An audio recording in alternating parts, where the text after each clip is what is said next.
பார்வோன் ஸ்வாலோ என்கின்ற ஒரு பறவை கலிபோர்னியாவிலிருந்து அர்ஜென்டினாவுக்கு பறந்து வருது. 8300 கிலோமீட்டர் பறந்து வருது. பறந்து வந்து அர்ஜென்டினால ஹால்ட், குஞ்சு பொரிக்குது, முட்டை போட்டு குஞ்சு பொரிக்குது. குஞ்சுகள் வருது பிப்ரவரி மாசத்துல. மார்ச் மாசம் எண்டுல அத்தனை பேரும் பறந்து மறுபடியும் கலிபோர்னியாக்கு போறாங்க.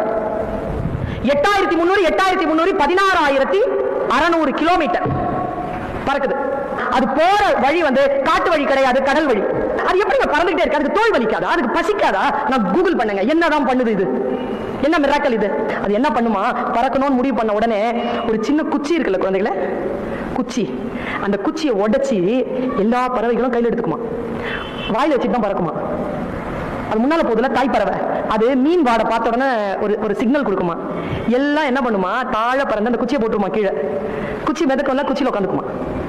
மீன் வாடைக்கு மீன் வருவாங்க, அந்த துள்ளி வர மீனை மட்டும் சாப்பிட்டுட்டு மறுபடியும் பறந்து குச்சியை எடுத்துக்கிட்டு பறந்து போமா. நான் யோசிச்சு பார்த்தேன், 8300 கிலோமீட்டரை ஒரு சின்ன குச்சியை நம்பிட்டு ஒரு பறவை கடக்குதுன்னா, மனிதர்களாகிய பிறந்த நாம் நம்மிடத்தில் இருக்கக்கூடிய சிறிய திறமையோ சிறிய நம்பிக்கையோ வைத்துக்கொண்டு முன்னேறிவிட முடியாதா? முன்னேறிட முடியாதா?